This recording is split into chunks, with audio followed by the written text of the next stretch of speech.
최근 정부가 4대 강보를 존치하겠다는 결정을 내린 것과 관련해 다시 보호 효용성이 도마 위에 올랐습니다. 영산강에는 4대 강 사업으로 건설된 승촌보와 죽산보가 있는데요. 영산강 살리기 사업의 상징인 이 보가 홍수 예방과 가뭄 극복, 수질 개선에 효과가 정말 있는지 따져봤습니다. 임재은 기자입니다. 전국 곳곳에 생채기를 남긴 역대급 장맛비에 정부와 여당이 꺼내든 화두는 4대 강 사업이었습니다. 피해가 적은 지역을 보니 그나마 4대 강 사업 덕분에 화를 면했다는 것입니다. 게다가 환경부는 지난 정부의 보 해체 결정 과정에 문제가 있었다는 감사 결과가 나오자 모든 보를 존치시키겠다고 선언했습니다. 보 처리 결정을 철회하고 존치한다 하는 그런 것이 당연하다는 말씀을 드리고, 이번 비로 큰 인명피해가 났던 다른 지역에 비해 광주 전남은 상대적으로 피해가 적었던 게 사실입니다. 2조 6천억 원의 예산을 들여 바닥 흙을 긁어내고 보를 세운 영산강 살리기 사업 덕분이었을까요? 아직 단언할 수는 없습니다.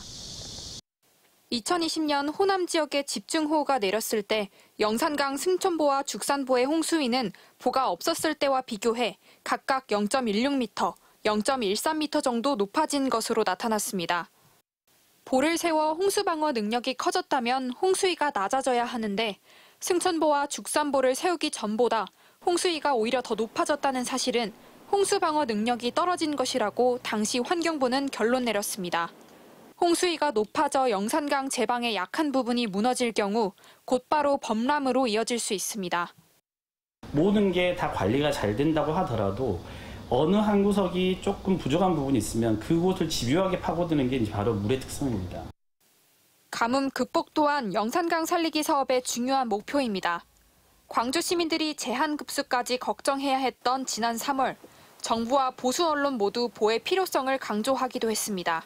실제로 승촌보와 죽산보가 세워지면서 농업용수와 공업용수로 쓸 수 있는 물이 더 늘어난 것은 사실입니다. 하지만 문제는 마실 물이 부족하다는 건데 보 건설로 추가 확보한 물로는 당장의 식수 문제를 해결하긴 어렵다는 겁니다. 광주 시민들도 섬진강계 물이 마르면 영산강 물이라도 마셔야 하지만 3, 4급수에 그치고 있는 수질을 개선해야 한다는 커다란 과제가 있습니다. 이제 단순하게 물그릇을 키워서 물이 많아지니까 물을 잘 이용할 수 있다라고 하는 거는 지극히 한 측면만 보는 것입니다. 생활용수로서는 매우 부적합한 물입니다. 결국 영산강 사업의 홍수 예방과 가뭄 극복 효과가 확실하진 않지만 다른 정파를 공격하는 수단으로 쓰이고 있다는 비판이 나옵니다. MBC 뉴스 임지은입니다.